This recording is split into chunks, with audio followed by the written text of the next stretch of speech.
eu realmente achava que eu não precisava de perdão. Eu não entendia porque a salvação de Jesus era tão necessária.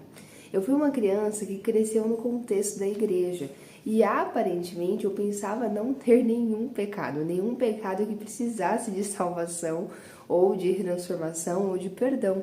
Na minha cabeça eu fazia uma comparação com aqueles testemunhos tão marcantes que tantas vezes eu ouvia. E eu pensava que na minha vida não tinha nada muito escandaloso, nada muito chamativo para que eu precisasse de fato do perdão e da salvação de Cristo. Eu não entendia o porquê eu precisava ser perdoada. Afinal de contas, eu não bebia, eu não fazia uso de nenhum tipo de droga, eu aparentemente não tinha nenhuma relação ilícita. Eu era uma pessoa moralmente aprovada. Era boa nos estudos, aparentemente uma boa filha, não cometia nenhum excesso. Porque Jesus era importante na minha vida?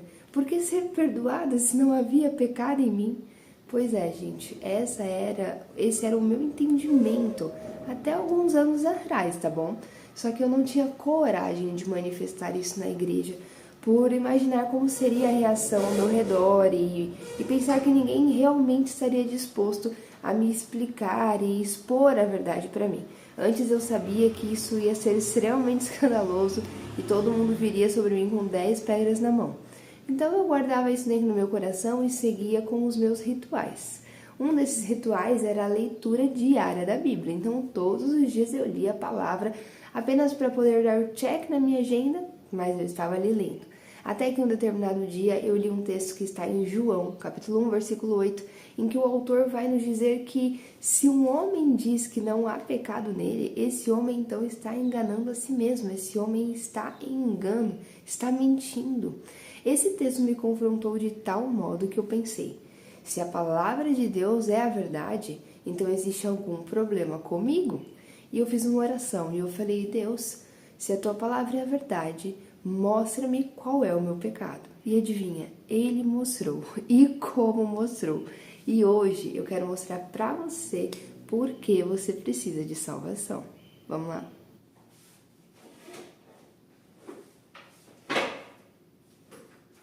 Gente, hoje nós vamos estudar o capítulo 38 do livro de Gênesis. Então já vai abrindo a sua Bíblia aí para você acompanhar a leitura comigo, ficar atento a tudo aquilo que eu vou falar, tirar a prova, ver se realmente faz sentido, se isso está escrito no texto. Se você já está aqui no canal há um tempinho, se você tem consumido os vídeos, você sabe que nós estamos no livro de Gênesis, estamos gastando tempo nesse livro e entendendo o início de todas as coisas. O livro de Gênesis é um livro que Deus vai usar para nos mostrar o princípio, a origem de todas as coisas, e inclusive a origem do seu plano de salvação. Então, Deus, ele chama no livro de Gênesis um homem chamado Abraão, para que a partir da família desse homem, da nação que seria gerada a partir deste homem, a salvação de Deus pudesse vir ao mundo, que é Jesus Cristo. Então, ao longo do livro de Gênesis, nós vamos passear pela família de Abraão. A gente conhece Abraão, a gente fica sabendo como foi esse chamado de Deus, quais foram as orientações, as promessas que Deus fez a ele, mas depois dele, toda essa promessa é passada para o seu filho Isaac. E aí nós acompanhamos brevemente a trajetória de Isaac. Depois, Isaac vai passar tudo isso para o seu filho Jacó.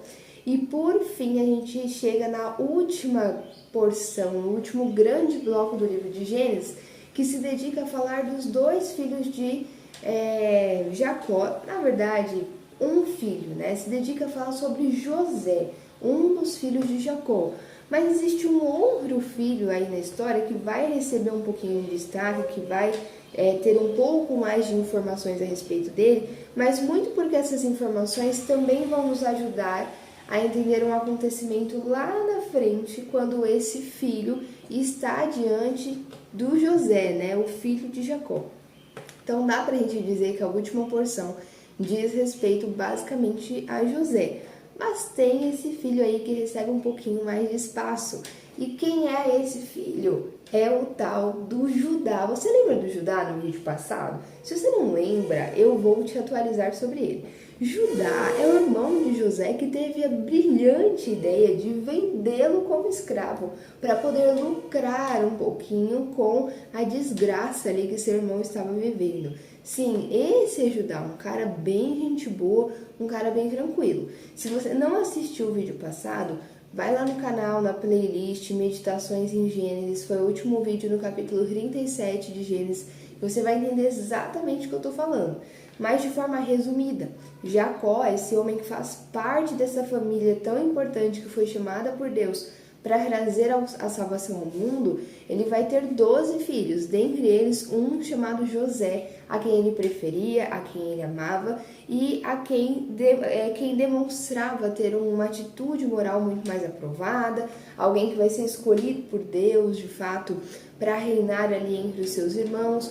Só que toda essa preferência, toda essa escolha, todo esse amor que José tinha era inveja no coração dos seus irmãos, de forma que os irmãos vão começar a pensar numa forma de acabar com a sua vida e resolver o problema deles.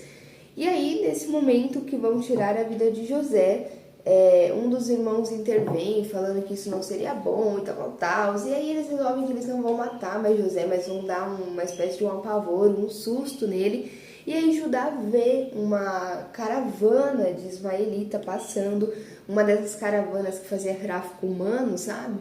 E aí ele olha e ele pensa assim, por que não, né? Pelo menos a gente lucra alguma coisa. Judá era extremamente ganancioso. E aí ele resolve vender o seu irmão para essa caravana como um escravo. Nós terminamos o capítulo 37 com essa situação. José está sendo levado como escravo para o Egito, foi vendido pelo próprio irmão. Os irmãos dele voltam para casa e mentem para o pai, dizendo que José tinha sido morto por um animal, que tinha acontecido um acidente muito trágico, enfim. E aí Jacó, né, o pai desses garotos, vai ficar completamente destruído com a perda do seu filho tão amado. E aí a questão é, o que aconteceu depois que José saiu de casa? Porque nós sabemos que José está sendo enviado como escravo para o Egito. E os meninos, os outros meninos que têm responsabilidade em toda essa tragédia, voltam para suas casas, mentem para o seu pai. E depois, como ficou a situação na casa de Jacó? E o capítulo de hoje vai nos ajudar a entender um pouquinho isso. Vamos lá, vamos ao texto? Verso 1. Por essa época, Judá deixou seus irmãos e passou a viver na casa de um homem de Adulão chamado Ira. Então vamos lá, antes da gente continuar, já vamos entender esse movimento. O que a Bíblia está dizendo para a gente é que Judá deixou a casa de seus pais, deixou seus irmãos, e então passou a viver na casa desse homem de Adulão que tinha o nome de Ira. Só que nós estamos falando, gente, do período patriarcal. Judá era filho de um líder nômade. Não era muito comum que essas famílias se separassem. Não que isso fosse errado, mas não era muito comum que esses núcleos familiares se separassem dessa forma. O que costumava acontecer era que quando uma família nômade enriquecia muito, passava a ter um rebanho muito extenso, muito grandioso, que precisava de mais território, de mais chão para poder criar esses gados, os filhos acabavam se separando e levando esse gado para pastorear. Não era uma divisão mesmo, não é que eles saíam da sua casa para morar em outro lugar. Eles apenas iam cuidar do rebanho e aí precisavam expandir, precisavam ir para outros lugares. Mas eles ainda pertenciam àquele clã, eles ainda faziam parte daquele clã. O que acontecia é que eles ocupavam mais territórios. Mas o que a gente está vendo aqui não é isso. A gente está vendo que Judá vai sair da casa do seu pai Jacó e vai morar na casa de um amigo chamado Ira. Gente, isso é minimamente estranho no contexto aqui patriarcal, considerando que Judá era filho de um grande líder nômade, extremamente rico, com muitas posses. É muito estranho ele deixar a casa do seu pai para ir morar na casa de um amigo. Mas aí vamos pensar no contexto? Vamos pensar que Judá acabou de mentir para o seu pai, dizendo que seu irmão, o filho preferido do seu pai, tinha sido morto por um animal. Se você já acompanhou alguém em processo de luto, sabe o quão difícil é, o quão triste É você ver a pessoa naquele estado de tristeza e não poder fazer praticamente nada. Você se sente completamente impotente. E se você já viveu esse tipo de realidade, você sabe que depois da negação, daquele processo de não conseguir entender e aceitar o que aconteceu, é muito comum que venha uma raiva e a pessoa começa a culpar alguém, ela precisa achar um culpado. Às vezes ela pode culpar até a si mesma, mas ela precisa externalizar isso e é muito comum que essa pessoa comece a pensar em culpados. Ah, isso aconteceu por causa do médico, com certeza foi um erro médico. Não, foi negligência minha. Não, foi fulano de tal. Ela começa a canalizar toda a tristeza dela sobre alguém a quem ela culpa e dessa forma ela vai expressando toda essa raiva que nasce dessa tristeza profunda.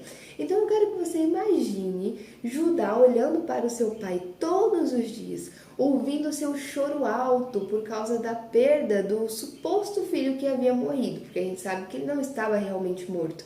E Judá sabia a verdade. Judá sabia que José tinha saído ali da região vivo, como um escravo, sendo levado ao Egito. Agora ele não sabia, né? Mas a essa altura, se o irmão permanecia vivo, o que tinha acontecido com o irmão. Mas ele sabia que o irmão dele não tinha sido morto por um animal. Ele tinha sido vendido como um escravo. E detalhe, ele foi quem deu a ideia. Ele foi quem fez acontecer. Ele foi quem levou isso a cabo, levou isso até o fim, a venda do próprio irmão como um escravo. Então imagina Judá ouvindo aquele choro interminável do pai, a tristeza de um velho ancião que não conseguia mais sair da sua tenda, de tristeza, de dor profunda pela morte do filho. Um pai que diz em Gênesis 37 que não queria ser consolado, mas que a sua tristeza era tão profunda que ele desceria à sepultura chorando pelo seu filho. Judá está ouvindo isso todos os dias. É provável que ele ainda tenha escutado: a culpa é de vocês não protegeram seus irmãos, vocês não cuidaram dele, como acontece em casos de luto. Só que muitas vezes, em processos como esse tipo de afirmação não é verdadeira, é apenas um escape da pessoa, a pessoa está apenas tentando externalizar, canalizar toda essa tristeza de alguma forma, mas nesse caso, Judá realmente tinha culpa, e tinha muita culpa. E essa culpa deve ter consumido Judá a tal ponto que ele não conseguia mais olhar para o pai dele. Porque olhar para o pai dele trazia na memória dele exatamente o que tinha acontecido. Trazia para ele a realidade de quem ele era e do que ele havia feito.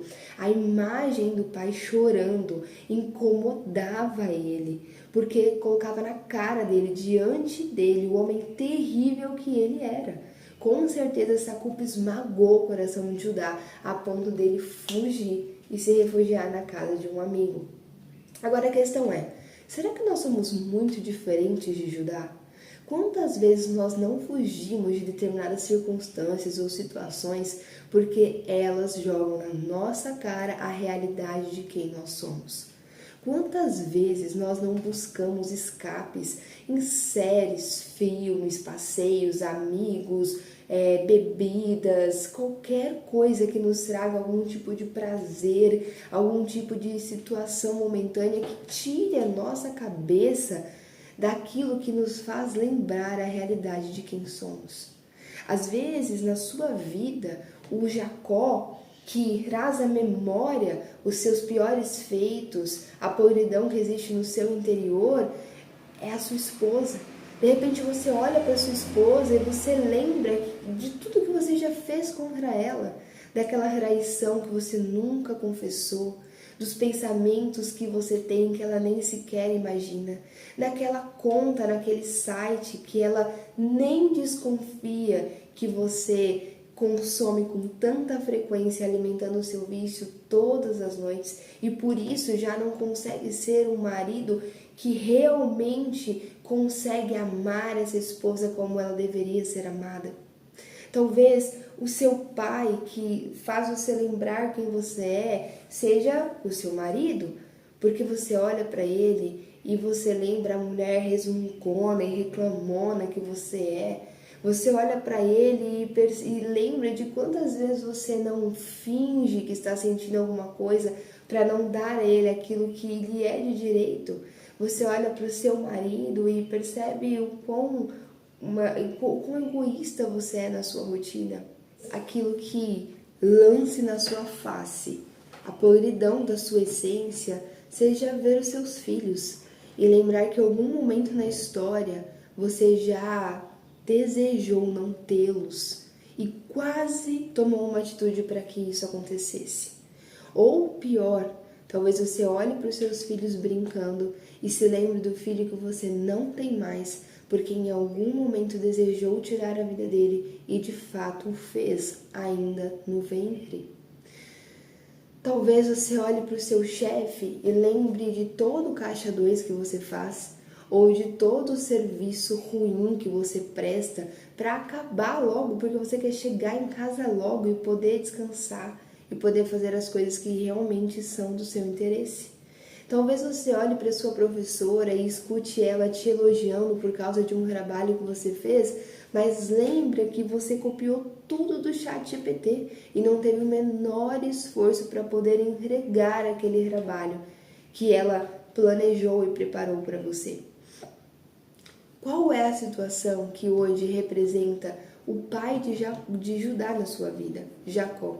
Qual é a situação que hoje te incomoda, te causa dor, porque te faz lembrar quem você realmente é? O que você tem usado para tentar esquecer daquele passado que te aterroriza? O que você tem colocado no lugar como um escape para não lembrar a verdade que te acusa constantemente? O que você usa para disfarçar o peso da culpa que você está carregando? Judá resolveu ir morar com um amigo dele. E você? Vamos ver o que aconteceu quando ele mora na casa desse amigo chamado Ira, verso 2. Ali Judá encontrou a filha de um cananeu chamado Suá e casou-se com ela. Ele a possuiu. Ela engravidou e deu à luz um filho, ao qual ele deu o nome de Tornou a engravidar, teve um filho e deu-lhe o nome de Onã. Quando estava em Quezibe, ela teve ainda outro filho e chamou Selá. Gente, Judá, ele não só vai se refugiar na casa do amigo, como ele vai dar continuidade à vida dele. Ele vai seguir a vida dele, ele vai casar, vai ter filhos. E quando ele faz isso, quando ele tem filhos, aqui a gente já percebe a falta de interesse, de preocupação, de zelo da parte de Judá pela tradição da sua família. Vamos lembrar que ele é um filho de Jacó, ele é, portanto, um descendente de Abraão, e essa família tinha uma ordem muito clara para que o casamento naquela família acontecesse entre eles. Em qual sentido? Lembra que Abraão, quando foi casar o seu filho Isaac, ele fez questão de mandar o seu servo lá para a casa do seu irmão para conseguir uma filha do seu irmão para se casar com Isaac? Ou Isaac, quando fala para Jacó ir à casa do seu tio Labão para se casar com alguém da casa de Labão? Então, existe algo muito importante nessa família, no fato deles precisarem se casar com mulheres que tivessem a mesma origem que eles, que tivessem a mesma mentalidade de adoração ao único Deus, que pertencessem à linhagem de Sem, o filho mais velho de Noé, que era o portador da promessa, aquele que carregava a promessa de salvação ao mundo.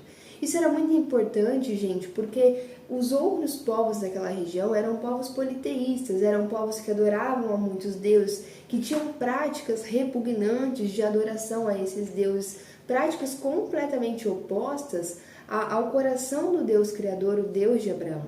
Então, pensa que quando um desses homens dessa família se unissem a essas mulheres pagãs que não adoravam ao Deus de Abraão, eles estariam se tornando uma só carne. Então, seria duas pessoas que servem a deuses diferentes se unindo em uma só carne. Isso tende a dar muito errado no fim da história. Além disso, essas mulheres que criavam seus filhos. Então, quando Judá se casa com uma mulher cananeia, provavelmente ele vai conhecer essa mulher através do seu amigo ali de Adulão, mas quando ele se casa com essa mulher cananeia, ele está se casando com aquela que vai ser uma só carne com ele, né? Mesmo ela servindo a outros deuses, e ela é quem educaria os seus filhos, é quem ensinaria, e ensinaria conforme as suas crenças, conforme a sua mentalidade. Só que nós estamos falando de uma descendência que foi separada e através dela Deus trará salvação ao mundo. Então essa descendência precisava ser educada e instruída de forma distinta e não como as outras nações. Então o casamento entre eles era extremamente fundamental e Judá sabia disso, gente. Isso não era uma coisa sutil entre linhas, isso era muito claro naquela cultura entre essa família. Ainda assim, ele vai se unir em casamento com uma cananeia, o que mostra esse total desinteresse da parte de Judá em relação ao Deus de Abraão e um desprezo em relação às tradições da sua família. Mas ele vai casar com ela, que era filha de um homem chamado Sulá, né, se eu não me engano, Suá.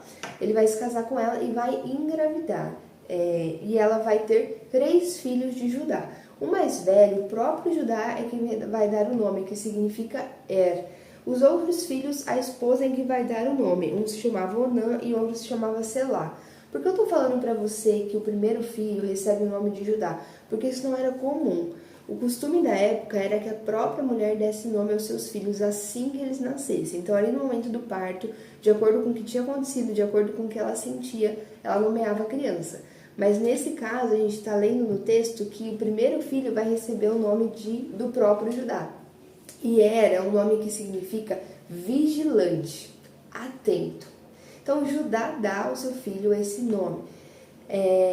Lembre-se também, gente, que o primeiro filho de um homem, ele representava a sua primeira força, a primeira manifestação da sua força, da sua direita, da sua honra. Porque o filho mais velho seria o principal herdeiro, seria o portador do legado, aquele que carregaria tudo aquilo que o pai conquistou. Então, o filho mais velho tinha um status muito importante dentro da família. O fato de Judá dar a ele o nome de mostra esse apego de Judá em relação ao filho, sabe? Essa questão de esse é o meu filho mais velho, eu o nomearei. E ele dá a ele o nome de vigia, o nome de atenção, né? Atento, vigilante. E aí tem os outros 2 filhos, Onã e Selá. Verso 6. Judá escolheu uma mulher chamada Tamar para seu filho mais velho. Mas o Senhor reprovou a conduta perversa de filho mais velho de Judá, e por isso o matou. Então, olha só, gente, era um homem perverso. Um homem perverso é um homem completamente imoral, um homem que rejeita a bondade, um homem que tem prazer na maldade e na crueldade. E essa perversão dele vai ser vista por Deus e Deus vai rejeitá-lo e vai trazer juízo sobre ele. E a Bíblia diz que Deus o matou, olha, e por isso o matou, é exatamente isso, Deus tirou a vida desse homem, Deus matou esse homem porque ele era perverso. Ele havia se casado, né, Judá tinha dado a ele uma esposa chamada Tamar, mas antes mesmo que esse casal pudesse gerar descendência, que Tamar pudesse ficar grávida, Deus mata Gente, aqui a gente está vendo o juízo de Deus. Muitas vezes a gente tem uma ideia de um Deus fraco, um Deus injusto, sabe? Um Deus que não vê o pecado, um Deus que passa pano, que passa a mão na nossa cabeça. E a gente esquece que Deus é um Deus justo, que reprova o mal, que tem repugnância dos nossos pecados. A gente esquece disso. Mas Deus é um Deus justo e aqui ele manifesta sua ira. Chegou num nível de crueldade, num nível de maldade, de perversão, que Deus simplesmente o extinguiu da face da terra e nem sequer permitiu que ele deixasse descendência aqui, porque a sua perversão era tamanha. Vamos ver o que aconteceu agora, verso 8. Então Judá disse a Onã: case-se com a mulher do seu irmão, cumpra as suas obrigações de cunhado para com ela, e dê uma descendência a seu irmão. Mas Onã sabia que a descendência não seria sua. Assim, toda vez que possuía a mulher do seu irmão, derramava o sêmen no chão para evitar que seu irmão tivesse descendência. O Senhor reprovou o que ele fazia e por isso o matou também.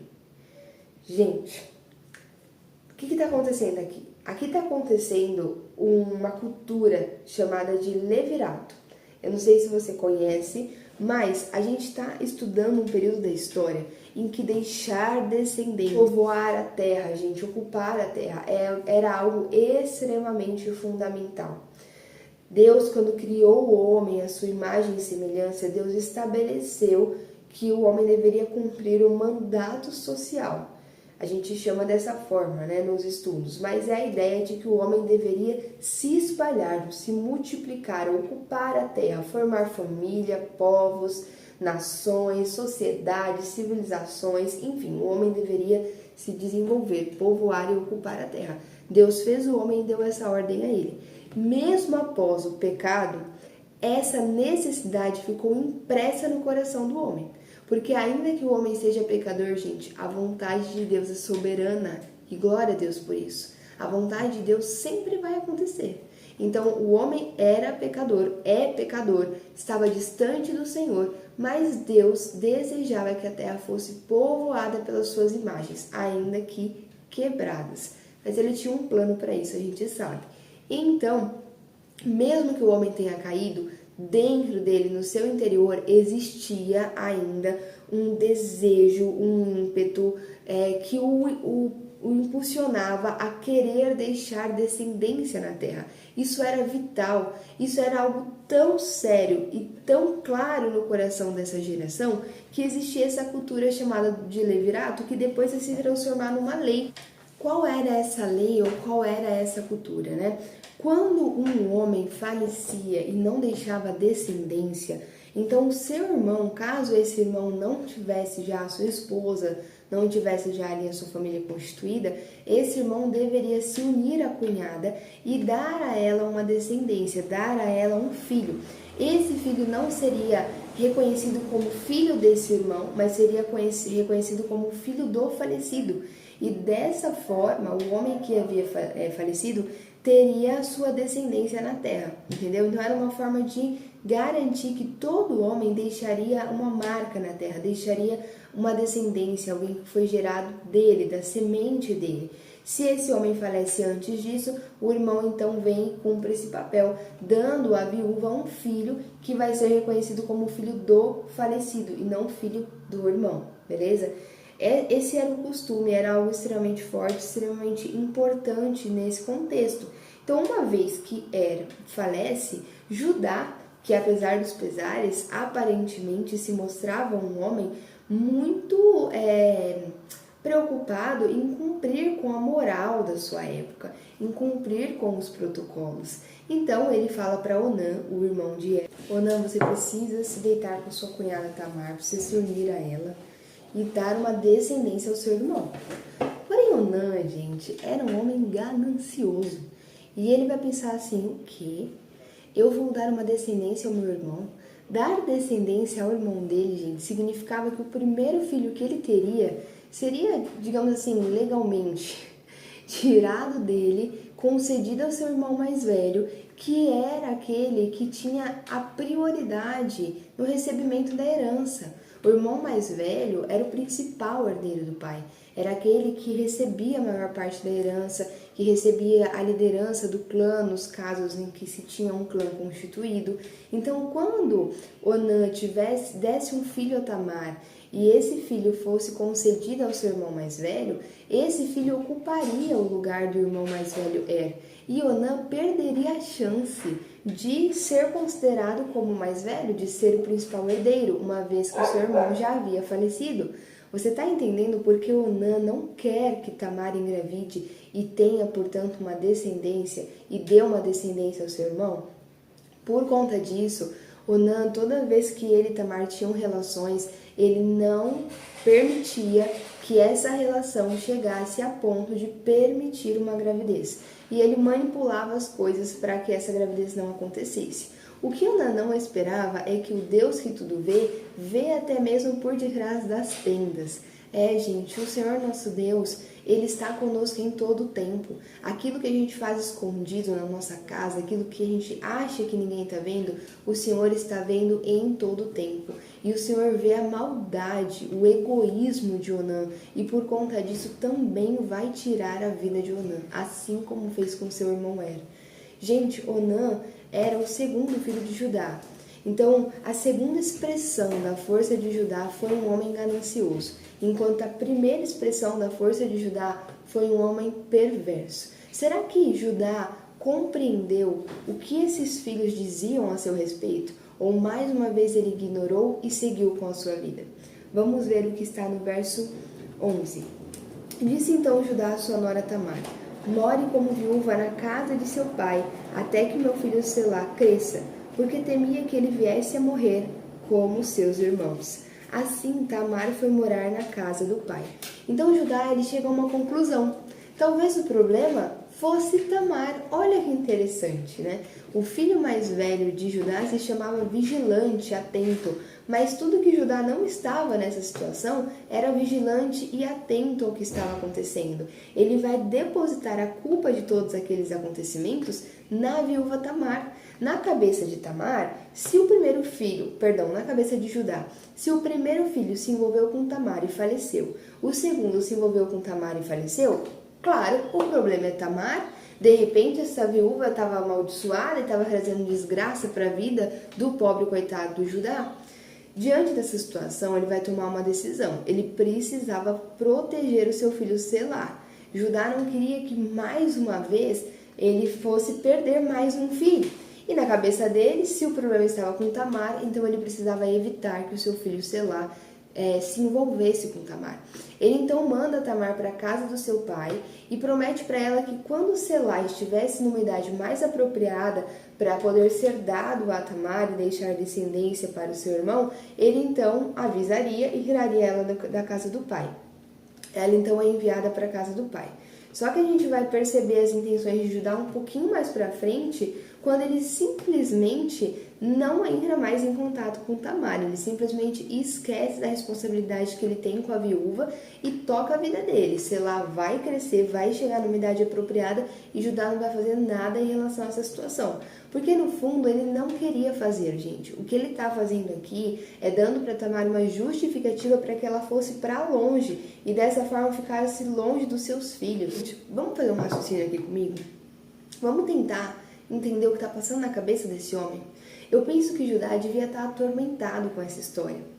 Judá fez seu pai chorar alto e dizer que não queria ser consolado, mas que desceria à sepultura por causa da morte do seu irmão. Judá foi o principal causador de toda essa tristeza que acometeu a vida do pai que perdeu um filho. A dor de um pai que perde um filho é uma dor extremamente profunda, não é natural. O que a gente espera é que os pais vão primeiro por uma questão de natureza, de idade.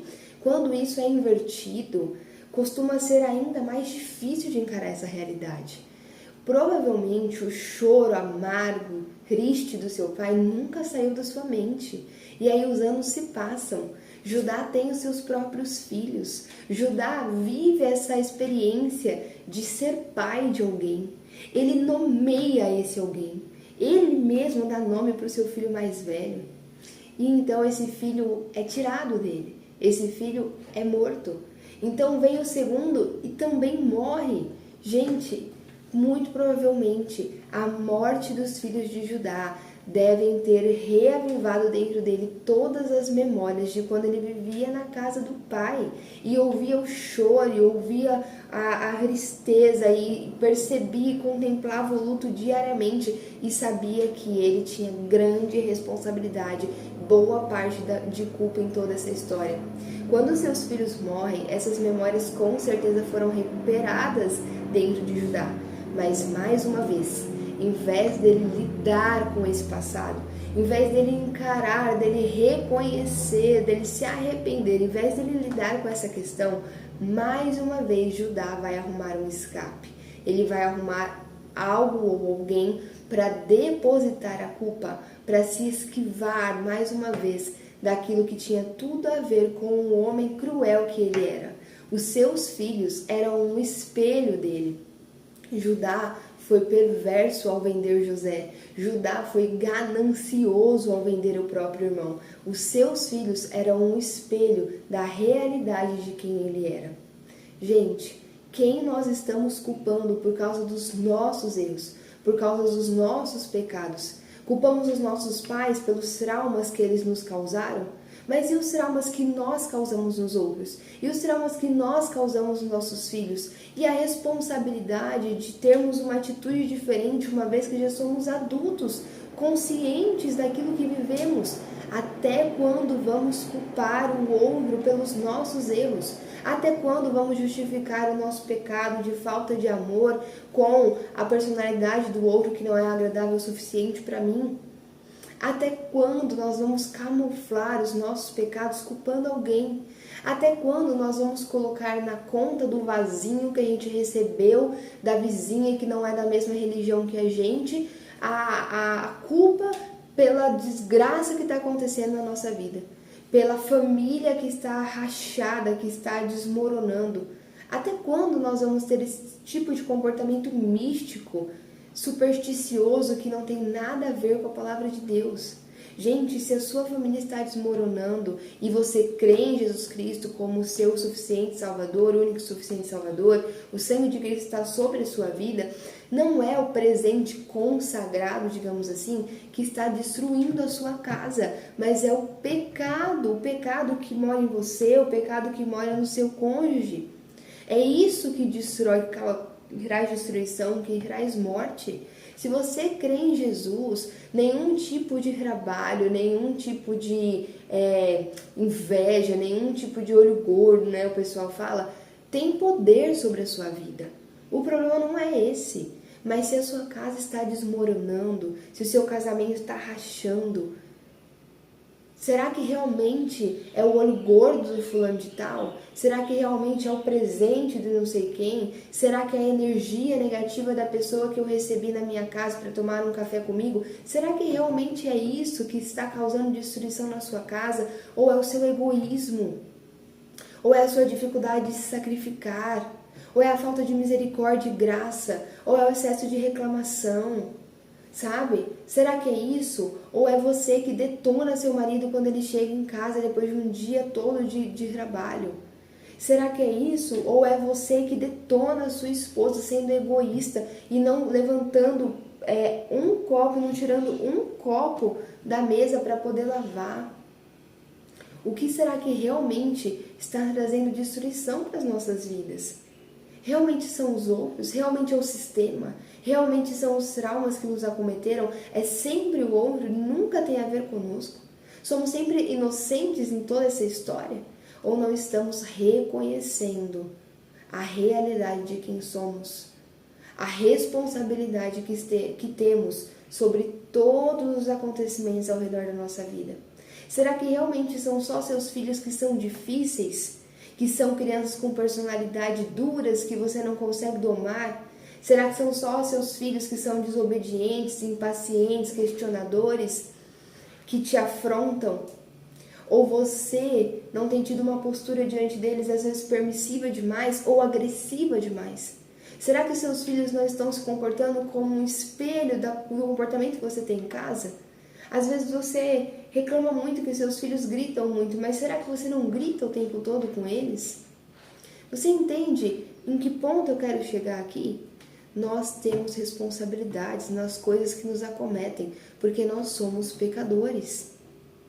E ficamos tentando achar justificativas, terceiros e culpados para depositar a nossa responsabilidade. Judá então vai encaminhar Tamar para a casa do seu pai. Verso 12. Tempos depois morreu a mulher de Judá, filha de Suá. Passado o luto, Judá foi ver os tosqueadores do seu rebanho em Tímina, com o seu amigo Ira, o adulamita. Quando foi dito a Tamar, seu sogro está a caminho de Tímina para tosquear suas ovelhas. Ela trocou suas roupas de viúva, cobriu-se com um véu para se disfarçar e foi sentar-se à entrada de Enaim, que fica no caminho de Tímina. Ela fez isso porque viu que, embora Selá já fosse crescido, ela não lhe tinha sido dada em casamento. Lembra que eu falei? Então Selá cresceu e ela não foi dada em casamento para Selá, ou seja, ela entendeu que Judá não estava disposto a lembrar dela, a resolver essa situação. E aí, gente, quando Tamar percebeu isso, ela com certeza começou a pensar numa saída, numa forma de resolver esse problema. E ficou esperando a oportunidade para aplicar esse plano, aplicar essa estratégia que ela tinha para resolver o tal do problema. Talvez você fique muito escandalizado com o que Tamar vai fazer, mas eu quero que você entenda qual é a situação de Tamar. Ela é uma mulher, nesse contexto patriarcal, viúva, sem nenhuma descendência. Lembra que eu falei que nesse contexto havia muito claro nessa geração a necessidade de deixar descendência, formar povos e nações? E isso não era só ali na casa de Abraão, na família de Abraão, mas entre todos os povos havia uma clareza, né, nessa obrigação, nessa importância de deixar uma descendência sobre a terra. Isso também estava contido em Tamar. Mas para além disso, Tamar era uma mulher. E nesse contexto, gente, a mulher tinha a família como tudo. A família era a fonte de sobrevivência dela. Entende? Era da família que vinha o sustento. O período patriarcal gira todo ao redor da família. A família era a força de trabalho, era da família que vinha o sustento, era da família que vinha a organização social, que vinha a adoração a determinado Deus. Tudo era dentro do núcleo familiar. E Tamar não tinha nenhum filho, o que significava que ela estava sendo sustentada pelo seu pai. Mas em determinado momento, o esperado é que o pai dela viesse a falecer. E aí, como ficaria para Tamar? Gente, uma viúva, ela estava numa situação tão delicada porque ela precisava ser cuidada por alguém da família. E o que dava esperança a essa mulher era ter um filho, porque esse filho, então, seria o responsável por cuidar dela até a velhice. Então, o que a gente tem aqui é uma mulher desesperada. Sabe quem é Tamar? Tamar é como a gente quando estamos desempregados há meses, o seguro-desemprego acabou, não tem nada na geladeira e você não sabe o que faz. Tamar é como alguém que está fazendo cursinho preparatório para o vestibular há anos, 5 anos já, e ainda não conseguiu entrar na faculdade. E a família está esperando uma resposta, e a família está esperando que você contribua financeiramente com a casa, e a família espera que esses 5 anos não sejam desperdiçados. Só que os vestibulares já passaram, você já viu as suas notas e você não passou em nenhum deles mais uma vez. E você está desesperado, o que você vai fazer? O que você vai falar para sua família? Você vai encarar mais um ano? Tamar é como aquela pessoa que está tentando fazer concursos públicos há anos e também não passa e estão esperando uma resposta de você. Tamar é como aquela mulher que está vendo que a casa dela está prestes a ruir e que o marido dela está a poucos passos de pegar todas as coisas dele e ir embora e deixá-la para trás. E ela está desesperada e não sabe o que faz para segurar esse homem em casa. Tamar é como aquele homem que já pecou e já caiu e já machucou a sua esposa milhares de vezes e não sabe mais que promessa vazia fazer para manter ela, para convencer ela a não assinar o divórcio. Você está me entendendo? Tamar está numa situação de desespero. Ela não sabe mais o que fazer, porque essa situação vai ditar o rumo da vida dela, se ela vai ter sustento ou não, se ela vai terminar os dias dela em paz, segurança e com alimento, ou se ela vai simplesmente esperar o fim quando ela não tiver mais recursos, quando ela não tiver mais a presença do pai dela. Essa é Tamar, uma mulher em uma situação de desespero. Por isso, ela vai elaborar um plano e ela vai pensar naquilo que estava ao alcance dela, numa situação de desespero, o que ela poderia fazer, sendo uma mulher num contexto patriarcal, viúva, e aparentemente sabiam dessa situação, alguém sabia dessa situação, alguém ajuda Tamar e comunica a Tamar que o seu sogro Judá estava prestes a passar pela região. A Bíblia conta pra gente que era a época de tosquear as ovelhas. Essa época não era um simples tosquear, mas era um período de festa. Era um período que todos aqueles que tinham rebanho, eles se reuniam numa determinada região para se dedicarem a tosquear as suas ovelhas. E essa retirada da lã era um momento de muita alegria, de muita festa, porque representava a prosperidade, representava o fruto de um trabalho. Depois de meses cuidando do rebanho, finalmente eles iam poder fazer uso de toda essa lã. Então era um momento de muita alegria, né? As pessoas desciam até essas regiões específicas para fazer todo esse processo de tosquear as ovelhas e se alegrar, celebrar e festejar. Então Judá está descendo para esse momento de festa, ele vai tosquear os seus rebanhos. Aqui a gente percebe que ele não saiu da casa de Jacó sem nada, mas ele levou uma parte do rebanho do pai, talvez alguma herança adiantada, alguma coisa do tipo, e ele está cuidando desse rebanho e fazendo ele se desenvolver, né? E enriquecendo. Ele então está indo tosquear os seus rebanhos, mas algo tinha acontecido antes desse momento de festa. Judá teve mais uma perda na sua vida. Além do filho mais velho e do segundo filho, agora a própria esposa de Judá também veio a falecer.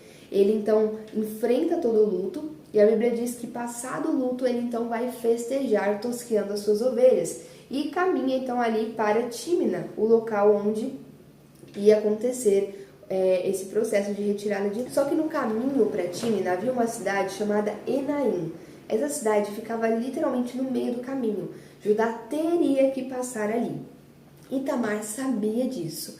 Então, no momento em que ela é informada que o seu sogro estava vindo e que ele ia passar por aquela região, ela começa a se preparar. E a Bíblia nos conta que ela se vestiu como uma prostituta cultual. Ela trocou suas roupas de viúva, cobriu-se com um véu para se disfarçar e foi sentar-se à entrada de Enaim. Naquela época, gente, as prostitutas usavam um véu que cobria assim o rosto. Então não era tão fácil identificar quem era aquela mulher por detrás do véu. Verso 15. Quando a viu, Judá pensou que fosse uma prostituta, porque ela havia encoberto o rosto. Não sabendo que era sua nora, dirigiu-se a ela à beira da estrada e disse: "Venha cá, quero deitar-me com você." Então olha só, gente. Tamar faz isso, ela se veste de prostituta cultual e ela tem uma intenção com isso. E no momento em que Judá vê Tamar, ele não sabe o que é Tamar, mas ele vê aquela mulher na beira da estrada e ele chama ela e manifesta o desejo de se deitar com ela, Tamar está conseguindo aquilo que ela havia planejado. Agora pensa comigo, gente.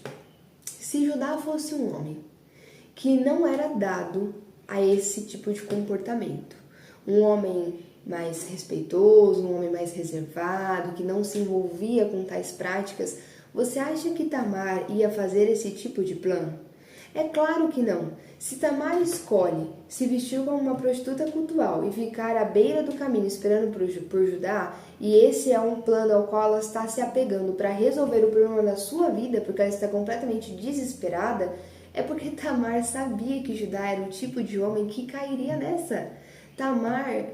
Judá já devia dar indícios claros quando Tamar ainda estava na sua casa de que ele era esse tipo de homem. Não estou dizendo que Judá, quando Tamar estava na casa dele, que Judá tinha alguma coisa com ela ou dava em cima dela. Não, não é isso que eu estou dizendo. O que eu estou dizendo é que Judá devia se mostrar um homem que não se importava com esse tipo de comportamento, não se importava em se envolver com prostitutas cultuais. O que são prostitutas cultuais? Isso é importante ficar claro, porque prostitutas cultuais é algo bem diferente do que a gente entende como prostituição hoje. Naquele período, a prostituição era de um único tipo, que era esse, cultual, ou seja, eram mulheres, muitas vezes homens também, que se dedicavam a ter relações com as pessoas, às vezes dentro de templos ou em regiões estratégicas, e essas relações eram oferecidas aos deuses como um ato de adoração. O entendimento é que, uma vez que eles dessem entretenimento, uma vez que eles promovessem algum tipo de prazer para os deuses que contemplariam aquele ato, aquela relação, os deuses poderiam ficar satisfeitos com eles, poderiam ter a sua ira aplacada e abençoá-los de alguma forma. Ou até poderiam ficar instigados o suficiente para terem relações entre si e dessa forma se tornarem férteis, derramando tal fertilidade sobre a terra para que a plantação fosse bem sucedida e assim por diante. Essa era uma prática desses povos cananeus. prática completamente repugnante aos olhos do Senhor. Gente, a prática sexual é algo muito valioso para o Senhor, é criação de Deus. Em uma coisa, esse povo estava certo. É verdade que a prática sexual pode ser recebida por Deus como adoração. Meu Deus, que absurdo que você está falando. Não, gente, veja só. O relacionamento íntimo é uma criação de Deus para ser vivido dentro do casamento. A Bíblia diz que quando um homem se une à sua esposa intimamente, eles se tornam uma só carne. Ali naquele momento eles consumam uma união fundamental e importante diante de Deus, que na Bíblia aponta simplesmente para nada mais, nada menos do que a união entre Cristo e a sua igreja. Dentro do casamento, o sexo não só é importante, como é uma obrigação. Não ter relação íntima dentro do casamento é considerado pecado diante de Deus, porque leva o casamento à ruína. Porém, ter relação fora do casamento ou antes do casamento também é considerado pecado para o Senhor, porque não foi feito para ser dessa forma. Então, de fato, a relação sexual, ela é muito importante, ela tem um peso muito importante. Tanto é, gente, que é só pensar nas consequências que são geradas na vida de alguém quando a prática sexual é feita de forma completamente oposta àquilo que Deus fez. Quando pecados são cometidos nessa área, a destruição é muito grande. Pensa comigo, quando um homem ou uma mulher tem relação fora do casamento e dessa forma praticam um adultério, a família é destruída. Isso abala o casal, isso fere profundamente os filhos. E ainda que esse homem ou essa mulher estejam ignorando esse evento, passando por cima e vivendo como se nunca tivessem feito nada, isso fica assombrando a vida dessa família, isso vai desmoronando. Às vezes esse homem passa a olhar para sua esposa e já não consegue mais admirá-la, às vezes até tem raiva dela porque ela o faz lembrar da traição que ele cometeu. Às vezes essa mulher olha para esse homem e ela não consegue ser gentil com ele, não consegue ser carinhosa, não consegue ter momentos mais com ele, porque ela é assombrada por aquilo que ela já viveu com outra pessoa enquanto estava com ele. Gente, quando o sexo é feito antes do casamento, sem estar casado, gera dependência emocional, gera marcas profundas na alma do ser humano. Gera uma cegueira a ponto de que no relacionamento já não tem maturidade o suficiente para que o homem e a mulher se conheçam a ponto de decidirem se vão de fato se unir em casamento ou não, porque a dependência física gerada é tão profunda que abala tudo. Quando o sexo é feito de forma indevida, Deus fez o sexo para ser vivido entre um homem e uma mulher.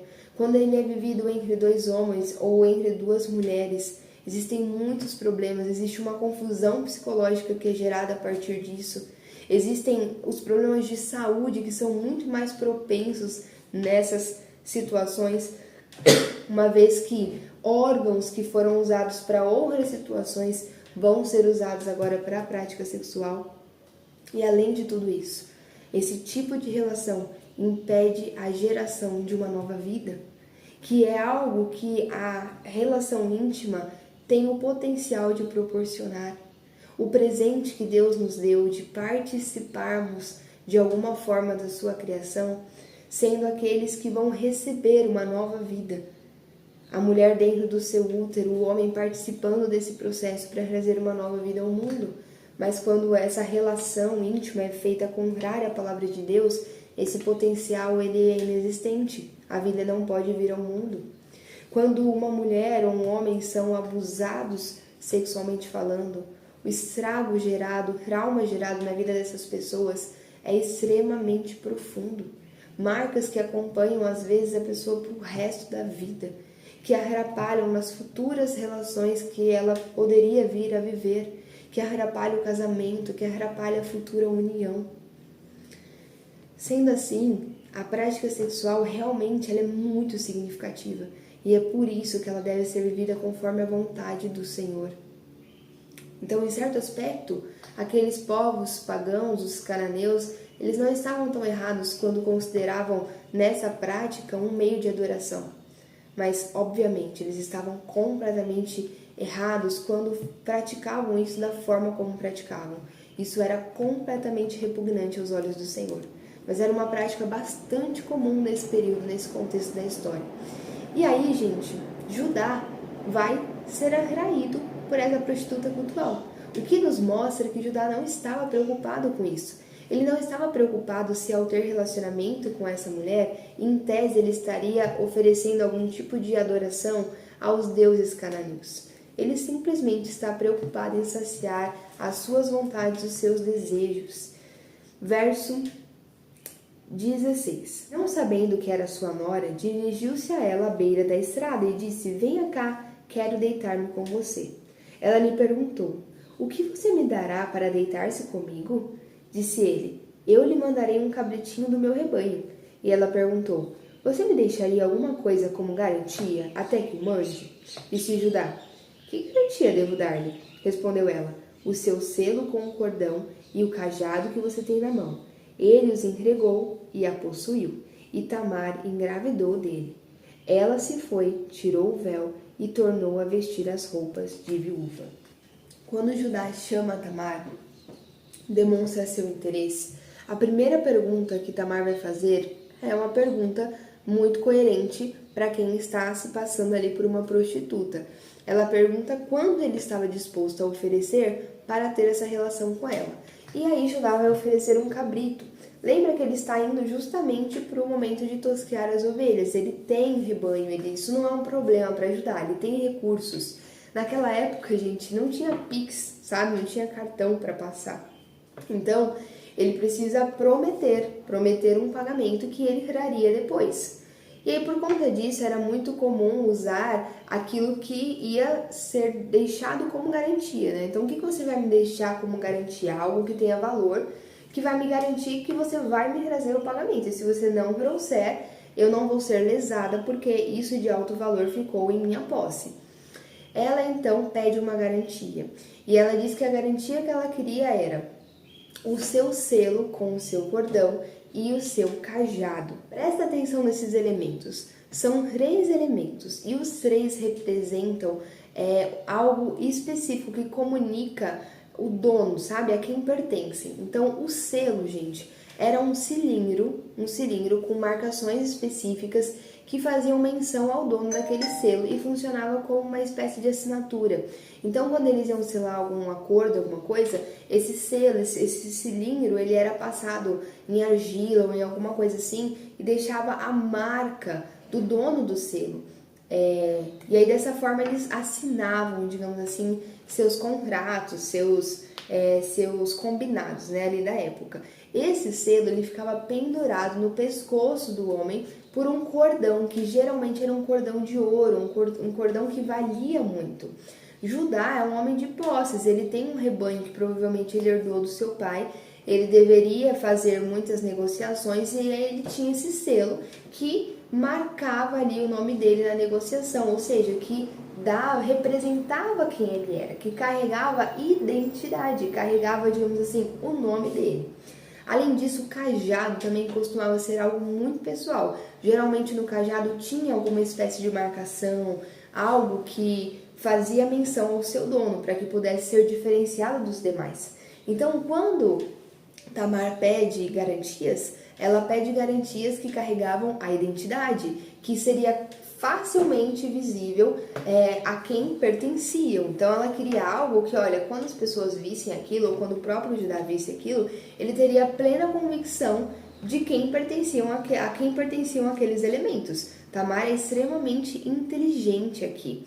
Quem não é muito inteligente é Judá, que estava tão embebido de desejo para ter aquela situação, para viver aquela situação, que ele nem se dá conta que os elementos que Tamar pede, com certeza eram muito mais valiosos do que um simples cabrito.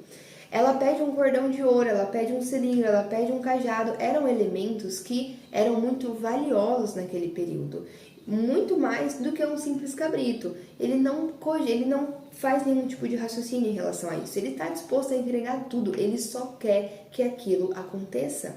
E é exatamente isso que essa sede pelo prazer a custo de qualquer coisa, custe o que custar, não importa, não quero saber o que o Senhor tem a dizer sobre isso, eu só quero satisfazer o meu prazer, o meu desejo, é exatamente assim que nós, seres humanos, ficamos diante dessa situação. Nós ficamos emburrecidos. A gente não pensa, a gente só quer saciar a nossa vontade, matar o nosso prazer, ficar satisfeito ali momentaneamente, ainda que isso depois venha trazer apenas prejuízo.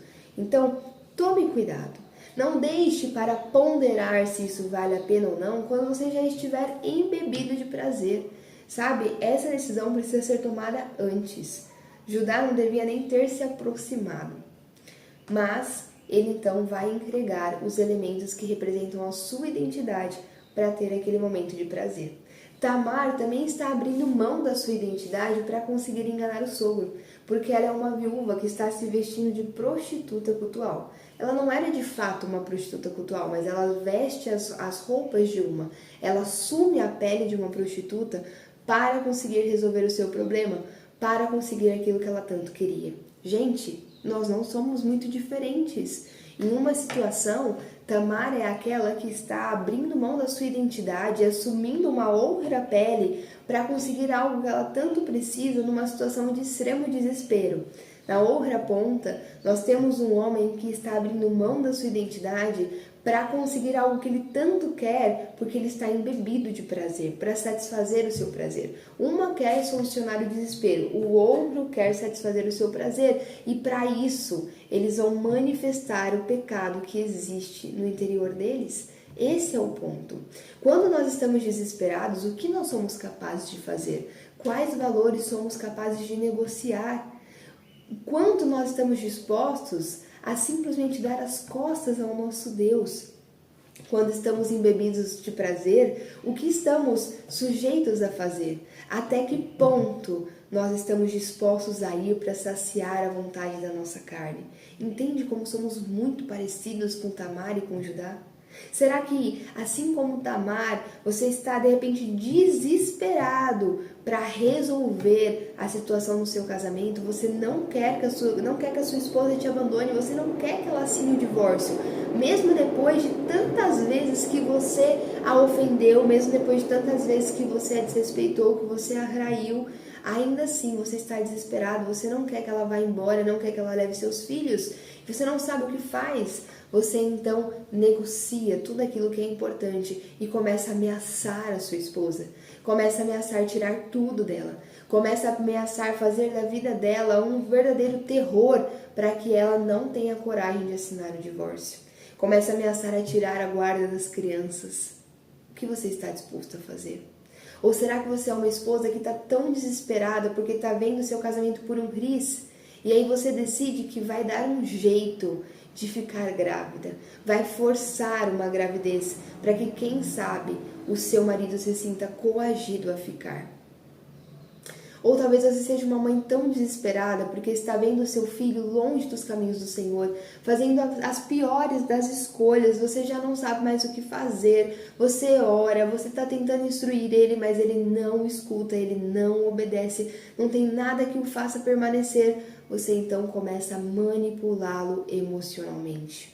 Você começa a ofendê-lo, você começa a ser violenta, agressiva, você começa muitas vezes a manchar a imagem do seu filho, a ofender o seu filho em público, diante da família, diante das tias, diante da namorada. O que você está disposto a fazer diante do desespero?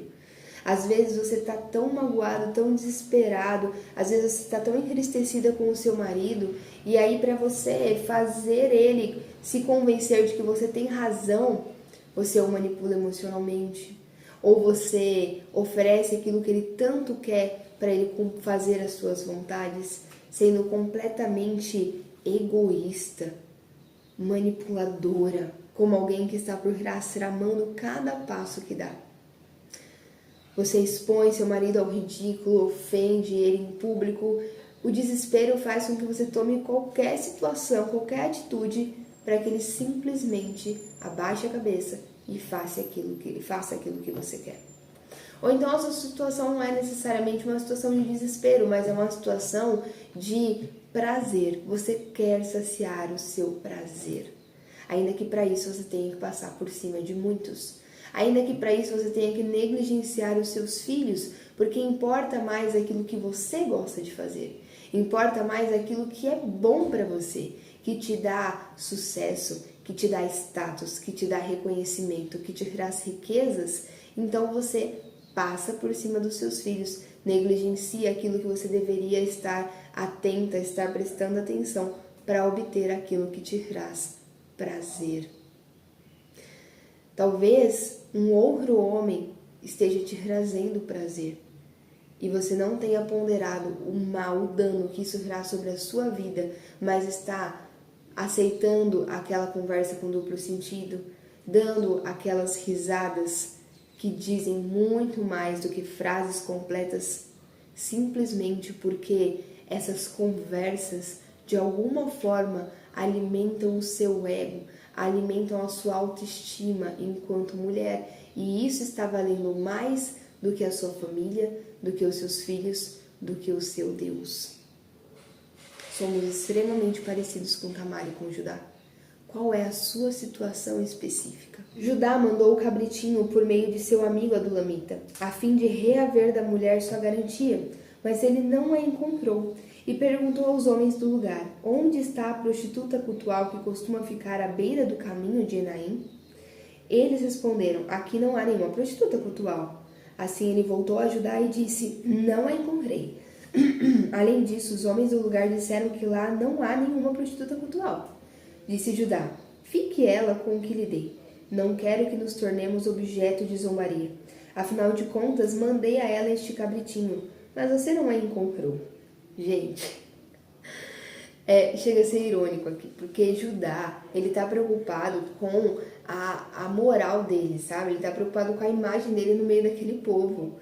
Como se todo o restante que ele fizesse não fosse um problema. O problema é só ele passar vergonha no meio daquele povo, porque aparentemente essa prostituta cultual não existia no meio deles. Então o que está acontecendo aqui? Logo depois do evento, Judá vai pedir para o seu amigo levar lá o cabritinho para tal prostituta cultual, mas quando seu amigo chega nessa região, ele procura pela mulher e não encontra ninguém. E aí ele começa a perguntar para os homens: cadê a prostituta que ficava aqui? E aí os homens falam: não tem nenhuma prostituta aqui não. E ele começa a perguntar e ninguém sabe. E aí começa a ficar uma situação chata para Judá, para a imagem de Judá. Porque dá uma impressão de que ele foi feito de bobo, sabe? Tipo, olha, o cara foi enganado, olha, não tem nada aqui, que conversa é essa? E fica uma situação meio constrangedora. E aí Judá fala: olha, deixa quieto esse negócio, sabe? Se você não tá achando ela, deixa ela lá com as minhas coisas, eu não faço questão disso. O importante é que eu não seja feito de bobo aqui. É importante que a gente não fique mal aqui perante esses homens, perante essa galera aqui, entendeu? Gente, essa é uma ironia muito grande, porque essa preocupação, esse zelo pela imagem diante dos homens, sendo que Judá estava completamente manchado diante de Deus. Essa hipocrisia, essa incoerência também tem tudo a ver com a gente. A gente se preocupa muito com o que pensam. A gente se preocupa muito com a nossa moral, pensa muito se estão nos aprovando, se estão vendo que nós somos bons crentes, se estão vendo que somos bons indivíduos, com uma carreira próspera, com uma família perfeita, mas não nos preocupamos, não nos importamos com o que Deus pensa a nosso respeito. Quantas vezes lá fora nós não somos tão perfeitos, com famílias tão bem estruturadas, mas dentro de casa só nossos filhos, ou melhor, né? Não só nossos filhos, mas nossos filhos sabem muito bem a bagunça que é, a gritaria, o caos, a briga, o desrespeito. Quantas vezes nos esforçamos para manter uma boa imagem lá fora, quando dentro de casa estamos completamente distantes da verdade e não nos preocupamos com o que Deus pensa a nosso respeito. Essa era a situação de Judá. Judá estava extremamente preocupado em ser feito de bobo lá fora, mas ele não se importava com o que Deus pensava a respeito dele. E isso é realmente ser muito bobo. Isso é que realmente é passar vergonha. Essa vida incoerente. Disse Judá: fique ela com o que lhe dei, não quero que nos tornemos objeto de zombaria. Afinal de contas, mandei a ela este cabritinho, mas você não a encontrou. Cerca de 3 meses mais tarde, disseram a Judá: sua nora Tamar prostituiu-se e na sua prostituição ficou grávida. Disse Judá: tragam-na para fora e queimem-na viva. Olha, gente, olha que Judá justo. Olha que Judá que se incomoda com a injustiça, que tem sede e fome de justiça, que quer alinhar as coisas, que não aceita o erro. Não é irônico? Que grande hipocrisia! O homem que vendeu o próprio irmão, o homem que tinha um filho perverso e nunca o repreendeu, nunca o colocou no lugar, mas deixou passar, e simplesmente quando esse homem recebeu o juízo divino, o pai não reconheceu o grande problema da história, mas jogou a culpa sobre a viúva.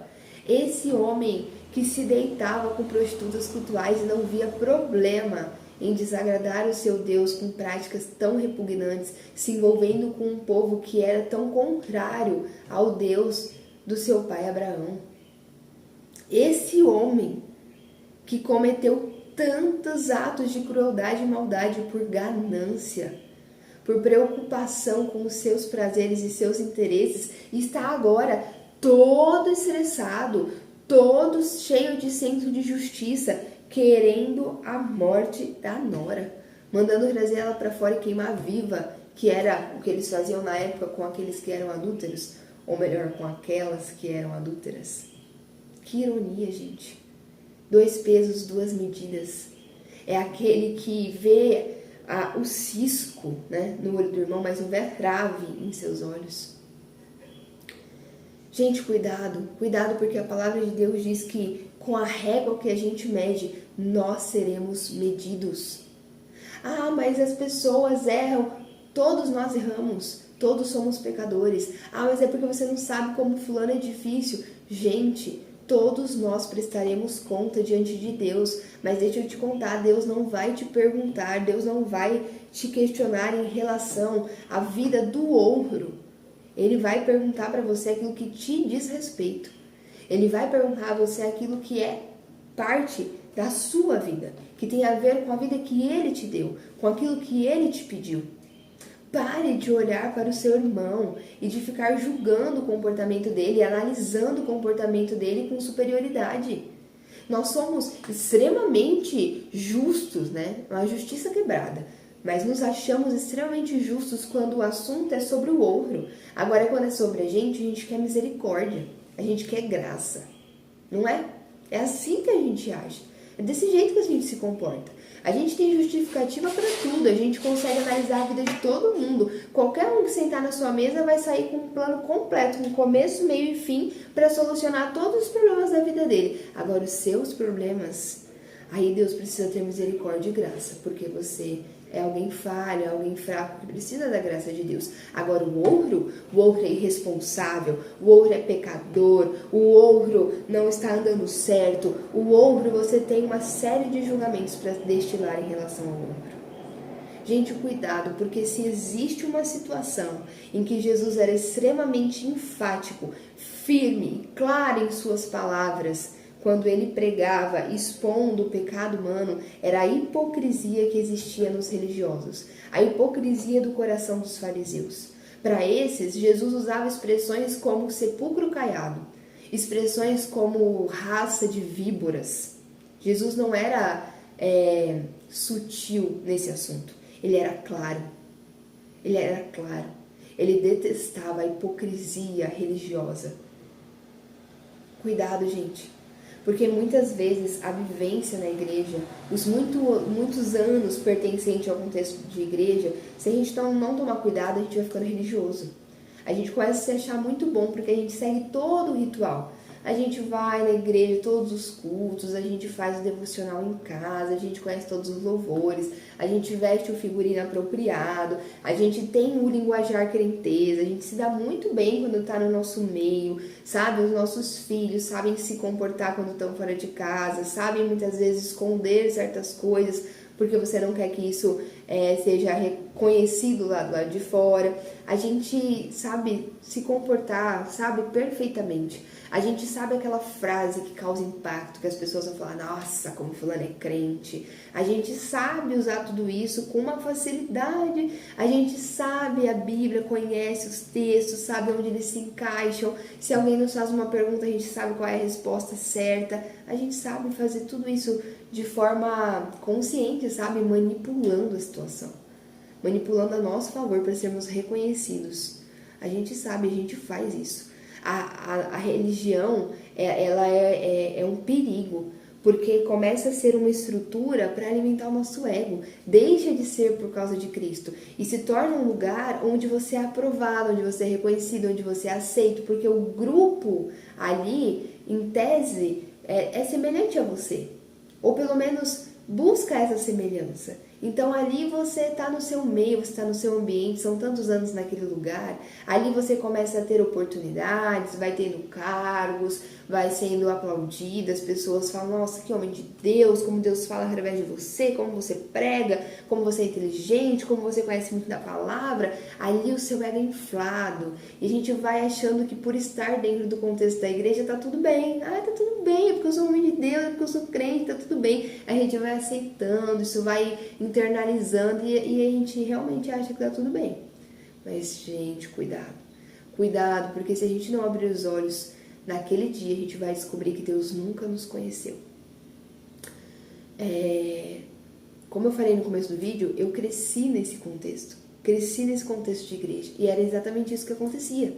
Gente, eu sabia me portar perfeitamente, seguir o ritual, eu tinha cara de crente, eu tinha cheiro de crente, sabe aquela coisa? Sabia as respostas certinhas, conhecia a Bíblia, um modelinho assim, muito bem, que se encaixava muito adequadamente, muito bem moldado, sabe? Muito bem assim, lapidado para ser aceito nesse contexto. E eu lembro que eu amava a igreja, por quê? Porque na igreja eu era a menina crente, eu era o exemplo das outras jovens, eu era a menina que era desejada para casar com os filhos das irmãs, porque eu era o exemplo de garota.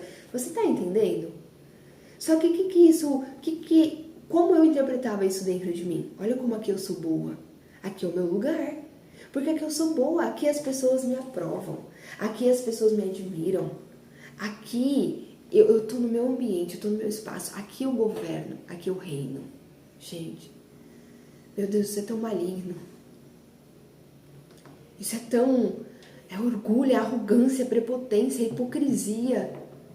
Isso fere o coração de Deus. E a gente começa a tratar isso com tolerância, a gente acha, irmão é religioso. Gente, isso é pecado. O evangelho não é sobre uma religião, é sobre uma pessoa.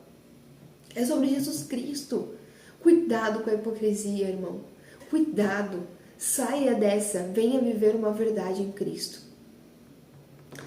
Quando ela estava sendo levada para fora, mandou o seguinte recado ao sogro: estou grávida do homem que é dono destas coisas. E acrescentou: veja se o Senhor reconhece a quem pertence este selo, este cordão e este cajado.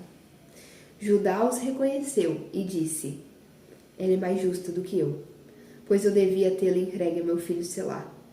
E não voltou a ter relações com ela. Gente, Tamar era extremamente esperta. Ela, mais do que depressa, pega aqueles elementos que ela tinha pedido como garantia e fala, escuta aqui, é pra me queimar viva? Mas a quem pertencem essas coisas aqui? Porque foi desse cara aqui que eu engravidei. Gente, Judá deve ter ficado assim, o mundo dele deve ter caído naquele momento. Imagina a situação. Você se deitou com uma prostituta, nunca mais encontrou essa prostituta para conseguir pagar, achou que era uma situação resolvida na sua vida. De repente essa mulher aparece, é a sua nora, e ela tá grávida de você.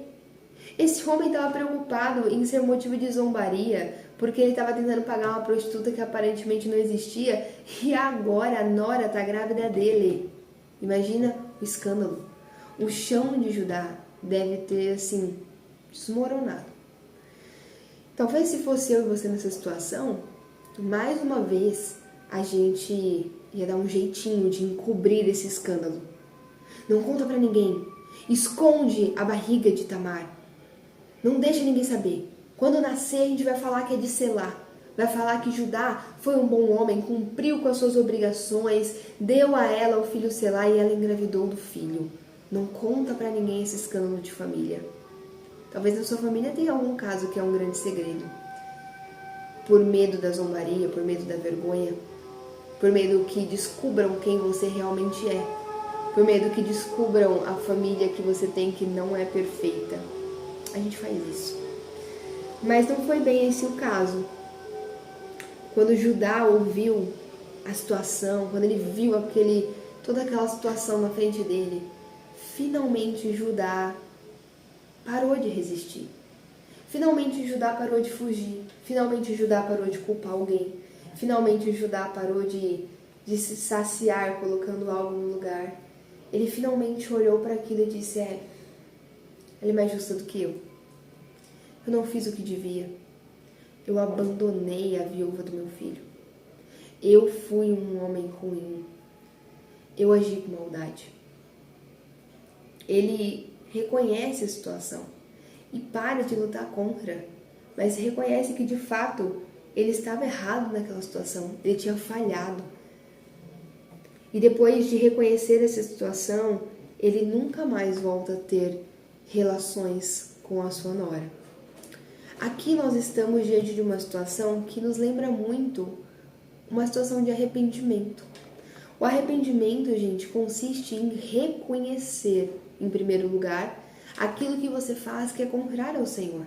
Reconhecer a situação do seu ser, a realidade na qual você vive. Reconhecer que não, você não é bom. Reconhecer que não, você não merece. Não, você não é melhor do que o outro, porque nós temos essa tendência também, né? Sou menos pecador do que fulano. Eu sou pecador, mas não é pra tanto. Fulano, não, o que fulano fez nem Deus perdoa. Agora, o meu pecado é mais razoável. A gente tende a fazer isso. Só que o arrependimento é quando a gente reconhece que não. A gente é pecador miserável. Somos todos pecadores, sedentos por misericórdia, por graça. As estruturas que criamos, as regras, os rituais, não bastam. Não bastam. É impossível se conformar ao coração de Deus pelo esforço próprio. É impossível. Primeiro, a Bíblia diz que não é por força nem por violência, mas pelo Espírito Santo de Deus. A palavra diz que quem nos convence do juízo, quem nos convence do pecado, é o próprio Espírito Santo do Senhor. Então, antes de qualquer coisa, não há arrependimento sem que o próprio Deus produza esse arrependimento em você. Depois a palavra de Deus vai dizer, Paulo vai dizer, se eu não me engano aos Gálatas, ele diz que quão insensatos vocês são, que começando pelo Espírito, pretendem agora continuar o aperfeiçoamento pelo esforço próprio. Nós precisamos ser lembrados disso, principalmente nós que estamos no contexto da igreja há tanto tempo. Gente, nós começamos pelo Espírito Santo. Quem nos traz ao arrependimento é o Espírito Santo. Quem abre o nosso entendimento, quem abre os nossos olhos e nos tira da cegueira espiritual é o próprio Espírito Santo de Deus, que nos faz reconhecer a podridão do nosso ser, que gera tristeza em nosso interior pela maldade que carregamos, que gera dor pela essência oposta e inimiga de Deus que somos. Ele é quem nos convence do pecado. Ele é quem nos faz desejar sermos opostos a essa realidade cruel de perversão que existe dentro de nós. Só que depois a gente esquece que também é Ele quem continua nos aperfeiçoando. É Ele quem continua nos santificando. É Ele quem nos dá graça, quem nos dá capacidade, quem nos aprimora, quem nos santifica. E esse espírito de arrependimento, de contrição, ele precisa ser contínuo na vida do cristão. Sim, é verdade que a conversão começa com o arrependimento. Nós passamos por essa fase lá no início, quando Jesus chegou na nossa vida, nós passamos por uma primeira consciência de pecado, mas isso não ficou só lá, não deveria ficar. Depois, isso deve continuar, deve permanecer na nossa vida, pedindo ao Espírito Santo para que ele sonde o nosso coração e gere no nosso interior verdadeiro arrependimento. Porque, gente, se o Espírito não nos gerar verdadeiro arrependimento, a gente pode até reconhecer o nosso erro, mas a gente não se arrepende. A gente reconhece que não agiu bem, que não foi bom, mas a gente não se arrepende. Existe uma diferença. Quantas vezes você já não ouviu ou já não falou: ah, falei mesmo, errei, falei um monte de bobeira, tal, machuquei ele. Ah, mas sinceramente, falaria de novo. Isso não é arrependimento. O arrependimento genuíno, ele precisa ser formado, gerado pelo Espírito Santo de Deus. E quando isso acontece, tem uma outra consequência, que é a transformação, a mudança de comportamento e de postura. Ah, Gi, mas significa que se eu cair de novo naquele pecado é porque eu nunca me arrependi de verdade? Não necessariamente, gente. Não necessariamente. Nós temos exemplos na Bíblia, como Davi, que tinha um coração contrito, ou como Abraão, que era um amigo de Deus, e mesmo assim caía recorrentemente nos mesmos pecados. Não significa que eles não estavam verdadeiramente arrependidos. É uma luta. Mas o que marca o verdadeiro arrependimento é o desejo de não cair mais. É o desejo de se esforçar, de fazer tudo o que estiver à sua disposição para não pecar mais contra Deus. O verdadeiro arrependimento reconhece a sua conduta, a sua inimizade diante do Senhor, mas também te impulsiona para viver uma vida distinta, para viver uma vida em que esses pecados, essa inimizade é abandonada. Judá, ele reconhece que ele falhou fortemente com Tamar, e depois disso ele não tem mais relações com ela. Mas ele também vai reconhecer os filhos que Tamar estava carregando no seu ventre. Sim, os filhos, Tamar estava grávida de gêmeos. Vamos ler a porção final? Quando lhe chegou a época de dar à luz, havia gêmeos em seu ventre. Enquanto ela dava à luz, um deles pôs a mão para fora. Então a parteira pegou um fio vermelho e amarrou o pulso do menino, dizendo: este saiu primeiro. Mas quando ele recolheu a mão, seu irmão saiu e ela disse: então você conseguiu uma brecha para sair? E deu-lhe o nome de Pérez. Depois saiu seu irmão, que estava com um fio vermelho no pulso, e foi-lhe dado o nome de Zerá. Gente, dessa relação entre uma nora e o seu sogro, dessa relação entre um homem descendente de Abraão, que não temia o Deus de Abraão, que não via importância nas tradições da sua família, na obediência a esse Deus. Dessa relação entre esse homem e uma mulher cananeia, uma mulher estrangeira. Tamar não era da descendência de Abraão. Uma mulher estrangeira que se passou por uma prostituta para conseguir engravidar, nasce Pérez, o nome que está presente na genealogia do nosso Salvador, Jesus Cristo.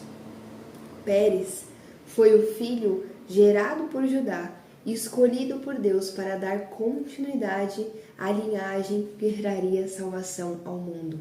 Sim, o fruto de uma relação tão pecaminosa, o fruto de uma família tão destruída pela iniquidade, está na linhagem, na genealogia de Jesus Cristo. Pérez significa aquele que rompe caminhos, aquele que abre caminhos. Vocês viram que no momento do nascimento dos gêmeos, um gêmeo vai colocar a mãozinha para fora primeiro, e as parteiras da época vão usar a estratégia de colocar uma fitinha vermelha no braço dele, para que assim elas soubessem qual foi o filho primogênito, né? Qual dos gêmeos nasceu primeiro, porque a primogenitura era muito importante naquela época. Então precisava saber certinho quem tinha nascido primeiro. Mas logo depois que ela marca, que ela sinaliza o pulso do primeiro bebê a colocar a mãozinha para fora, o outro bebê consegue abrir um caminho, ele consegue achar uma brecha para passar na frente do seu irmão, e Pérez nasce primeiro e se torna o primogênito, fruto ali do relacionamento entre Judá e Tamar.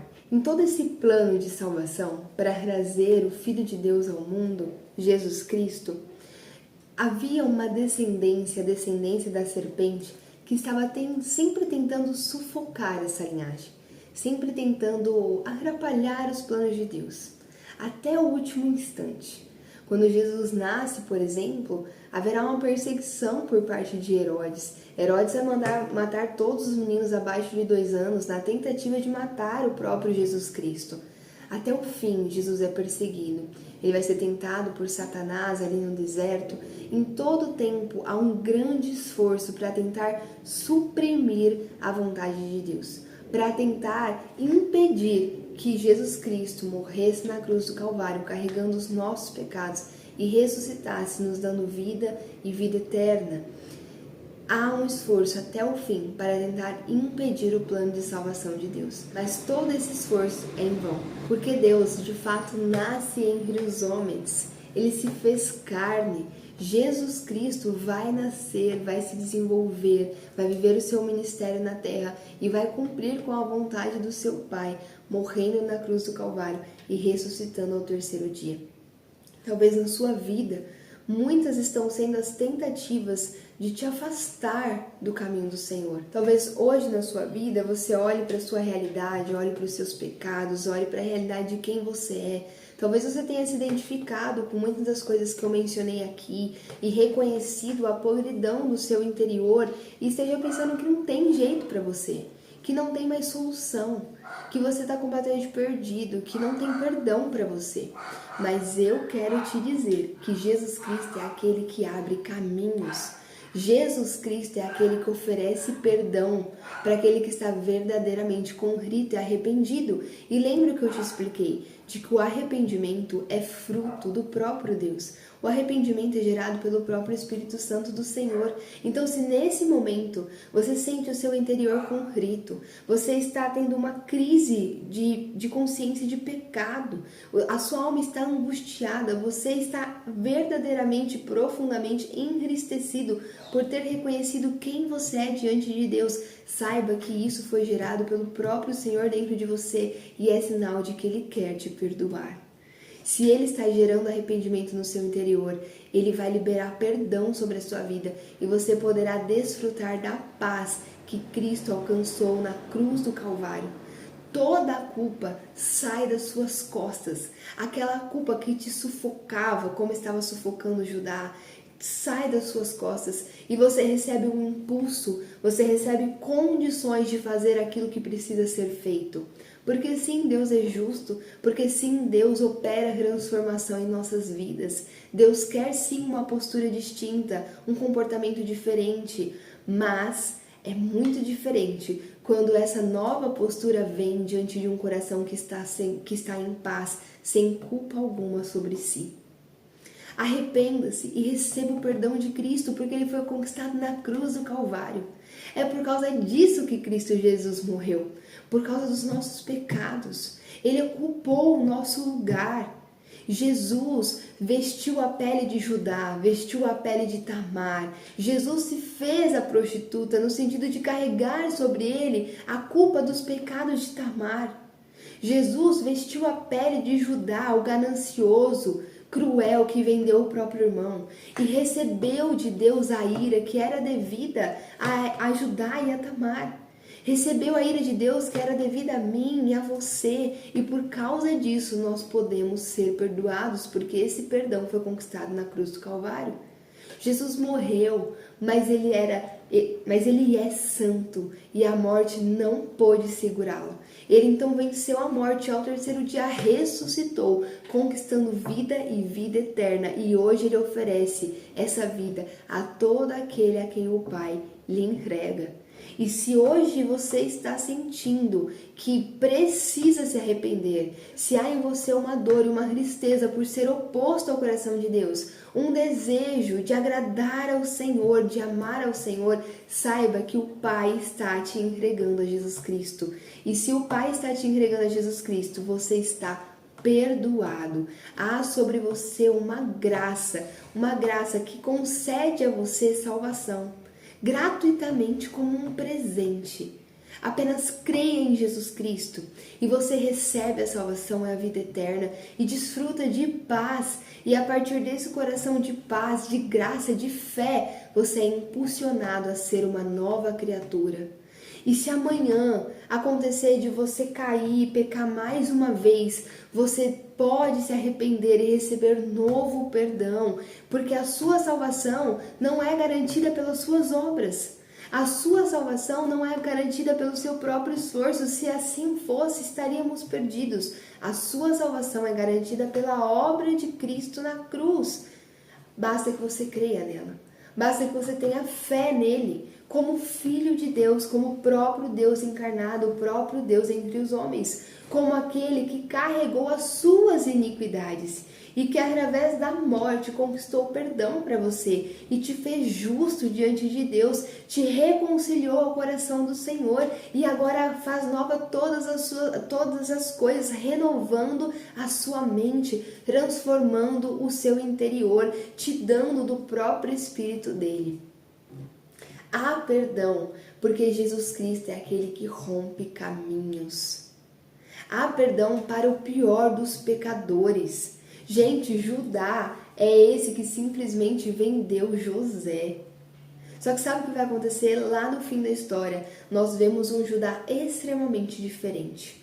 Lá no fim da história nós veremos um Judá humilde, um Judá disposto a dar a própria vida para salvar a vida do seu irmão Benjamim, que estava correndo o risco de ficar preso no Egito.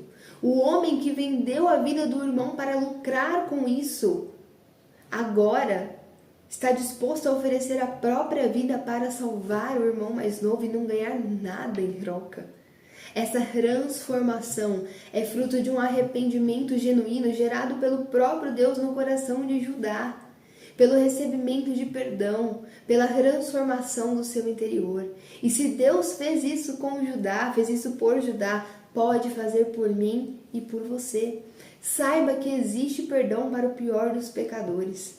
Eu sei que no nosso coração nada misericordioso, nada gracioso, completamente oposto ao coração de Deus. Nos achamos muito justos, mas esquecemos que a nossa justiça é extremamente quebrada. Eu sei que no nosso coração endurecido, muitas vezes nós dizemos que para certos pecados não tem perdão. Dizemos que certas pessoas não merecem ter a Cristo, como se algumas merecessem. Mas isso não é a verdade bíblica. Não é isso que a Bíblia nos ensina. A Bíblia nos ensina que nenhum de nós merece. A Bíblia nos ensina que todos pecaram e destituídos estão da glória de Deus. Todos carecem da graça de Deus. Todos estão perdidos, condenados, caminhando para a condenação eterna. Isso é o que nós merecemos. Mas o Senhor, então, com a sua graça, misericórdia e amor, vem e converte o nosso coração. Muda a direção do nosso interior. Faz do nosso interior inimigo um interior que é amigo de Deus. Constitui nova a nossa essência, nos faz nascer do Espírito, nos torna filhos do próprio Deus, através da sua obra na cruz do Calvário. Talvez você pense que a sua vida é muito terrível, que você tem um passado que você não faz ideia do que eu fiz, você não conhece o meu passado, você não sabe o tipo de pecado que eu cometi, você não sabe a pessoa que eu fui. Eu não sei, mas o Senhor sabe. Ele sabe de todas as coisas. Ele sabe tudo que você fez, tudo que você pensou, tudo que você desejou, tudo que você fará. Ele sabe tudo. E se ainda assim Ele está gerando arrependimento genuíno no seu coração, Ele te deseja. E Ele está te chamando para pertencer a Ele. Ele está te chamando para te dar perdão, perdão integral. Ele está te chamando. Talvez você pense, Gi, é tarde demais, eu já fiz tanta coisa na minha vida e agora se eu for para Deus, será que será que eu consigo oferecer algo para Ele? Será que Deus pode fazer algo através de mim? E eu quero te dizer que foi através dessa história tão pesada, tão densa, tão cheia de coisas ruins, que nasceu aquele que Deus escolheria para pertencer à família de Jesus Cristo. Pérez, o filho da mãe que se fez prostituta para se deitar com o próprio sogro. Ele é aquele que está na genealogia de Jesus Cristo.